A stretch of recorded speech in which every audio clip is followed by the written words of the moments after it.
Hello दोस्तों, स्वागत है आप सभी का हमारे एक नई वीडियो में। आज हम बात करेंगे आधार कार्ड से नए लिंक होने पर 5,907 श्रमिकों को नहीं मिला एससी का भत्ता, जवाब मांगा एससी ने।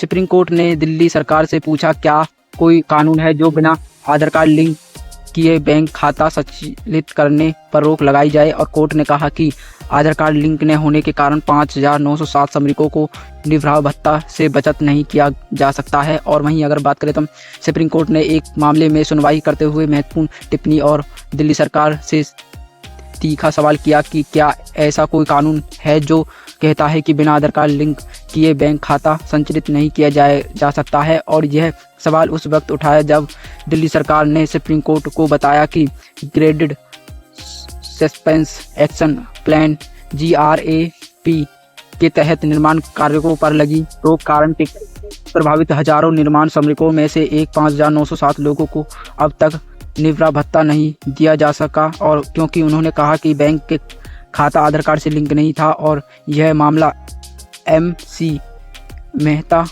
बनाम यूनिस ऑफ इंडिया एवं अन्य संचिका की सुनवाई के दौरान सामने आया, जिसमें दिल्ली NCR के वायु प्रदूषण प्रबंध और उससे जुड़ी प्रशासनिक कार्यों की निगरानी की जा रही थी। और दिल्ली सरकार द्वारा प्रस्तुत हलफनामे पर सुनवाई के दौरान सुप्रीम कोर्ट की पीठ पर यह स्पष्ट किया गया कि पात्र और सत्यापित श्रमिक को की वजह से आधार कार्ड लिंक न होने के कारण राहत राशि से बचत नहीं किया जा सकता है। और वहीं अगर बात करें तो हम दिल्ली भवन एवं अन्य निर्माण श्रमिकों कल्याण बोर्ड DBOCWW की ओर से दायर किया गया कि हलफनामे में कहा गया कि 3 दिसंबर 2024 में हुई बोर्ड बैठक में यह निर्णय लिया गया कि GRAP प्रबंधों से प्रभावित प्रत्येक पात्र निर्माण श्रमिकों को 8,000 रुपये की निर्वाह सहायता दी जाएगी। और इस निर्णय के तहत 93,272 श्रमिकों को अब तक 74,61,76,000 रुपये की वितरित की जाएगी। और चूँकि है हाल ही में हलफनामे में यह भी कहा साफ किया गया कि यह भुगतान केवल श्रमिकों को ही जिससे बैंक के खाते आधार कार्ड से जुड़े हुए थे। ऐसे में जिन श्रमिकों ने यह या तो आधार कार्ड लिंक नहीं करवाया या तकनीकी कारणों से लिंक न हो सका, उन्होंने भत्ता नहीं मिल पाने पर ऐसा लगभग 5,907 श्रमिक आज भी अपने हक में इंतजार कर रहे हैं। अगर बात करें तो हम सुनवाई के दौरान जब दिल्ली सरकार के वकील ने यह तर्क दिया कि आधार कार्ड लिंक न होने के कारण भुगतान नहीं किया जा सका, तब जस्टिस अभय ओका ने सीधा सवाल दागा, और क्या कोई कानून ऐसा होता है कि बिना आधार कार्ड लिंक के बैंक खाते में चल सकता है? कौन सा ऐसा कानून है जो ऐसा प्रबंधन करता है? इसके बाद वकील ने स्वीकार किया कि ऐसा कोई स्पष्ट और अनिवार्य प्रबंध नहीं है। सुप्रीम कोर्ट ने सरकार की दलील और नफरते हुए दिल्ली सरकार को फौरन इन नीति पर पुनर्विचार कर और आधार कार्ड न लिंक होने की स्थिति में पात्र लाभाधिकारियों भत्ता प्रबंध करने की दिशा में एक कदम उठाने का निर्देश दिया। और वहीं 5,907 श्रमिकों की विस्तृत डिजिटल प्रणाली बनी बांधा। और सरकार की ओर से कहा गया कि लाभाधिकारियों को आधार कार्ड लिंकिंग के लिए कई बार SMS और IVR कॉल के जरिए सूचित किया गया। और इसके बावजूद भी जिनके खाते अभी तक आधार कार्ड से लिंक नहीं हुए तो उन्हें भुगतान नहीं किया जा सके। और यह स्थिति बताती है कि डिजिटल आधारभूत ढांचे के अभाव में जमीन स्तर पर लोग सरकार की योजना से वंचित रह जाते हैं। और 25 मार्च 2025 तक 5,907 श्रमिक चिन्हित किए गए थे, जो कि सभी मापदंडों पर पात्र किए गए थे, और लेकिन तकनीकी अड़चनों के कारण उन्हें इनका लाहक नहीं मिल पाया, और जिससे श्रमिक पहचान के लिए हुआ बड़ा सर्वे की अधूरी रह तस्वीर।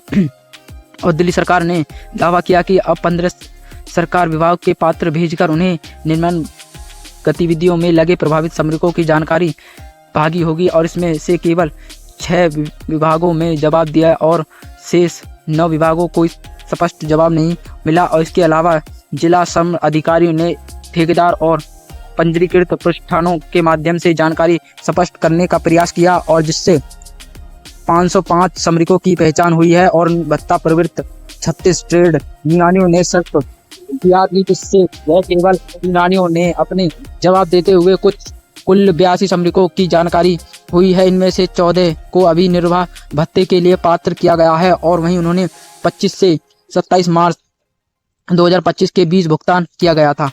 और जिसमें सुप्रीम कोर्ट के पूर्व आदेश के नाराज अंदाज आपको बता दें कि सुप्रीम कोर्ट ने पहले ही 28 फरवरी 2025 को एक स्पष्ट आदेश एनसीआर सभी राज्यों को यह सुनिश्चित किया कि जीपीआरएपी प्रतिबंधों के कारण कम से कम विचित्र निर्माण श्रमिकों के मुआवजा दिया, जिससे सुप्रीम कोर्ट ने यह भी निर्देश किया कि यह भुगतान सामरिक उपकार LIBURCES के निधि किया जाएगा, जो कि पहले 24 नवंबर 2021 के आदेश के तहत था। और अब सुप्रीम कोर्ट को यह बताया गया है कि लगभग 6000 श्रमिक केवल आधार कार्ड से लिंक न होने के कारण सहायता से वंचित रह गए हैं।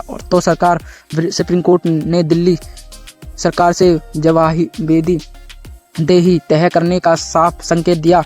अगली सुनवाई दिल्ली सरकार को देना होगा और जवाब सुप्रीम कोर्ट के सेंटर फॉर होलिस्टिक डेवलपमेंट को दिल्ली सरकार के हल्फ माने और प्रस्ताव जवाब खारिज करने के निर्देशन दिया है, जिससे इस मामले की अगली सुनवाई 17 अप्रैल को होगी। और अब यह सुप्रीम कोर्ट के सवालों से यह स्पष्ट है कि सरकार अब यह स्पष्ट करना होगा कि योजना के कार्यान्वयन में तकनीकी शर्तें गरीबों के हक में बाधा बनेगी। और वहीं अगर बात करें तकनीकी आड़ में इंसाफ से इनकार, यह सरकार का यह मामला केवल आधार कार्ड लिंक की तकनीकी अड़चन तक सीमित नहीं है, बल्कि यह उन तकनीकी सवाल पर उठता है जो कि गरीबों के नाम पर बनाई जाती, दूसरी ओर उन्हें पहुंचाने से दूर रह जाती है। और वहीं सुप्रीम कोर्ट का यह हस्तक्षेप न केवल न्याय की दिशा में बल्कि एक कदम है, और बल्कि यह संकेत देता है कि भविष्य में डिजिटल बाध्यता को हक से रास्ते में दीवार बना दिया जाएगा। अगर आप भी सुप्रीम कोर्ट के इस फैसले से सहमत हो, कमेंट में लिखकर भेजें राइट। अगर आप इस आदेश का पालन नहीं करना चाहते हैं तो रॉन्ग लिखकर भेजें। और सुप्रीम कोर्ट के इस आदेश से आपको क्या लगा? अगर वीडियो अच्छी लगी तो लाइक करना, चैनल सब्सक्राइब करना। और इसकी अगली सुनवाई 17 अप्रैल को होगी। धन्यवाद।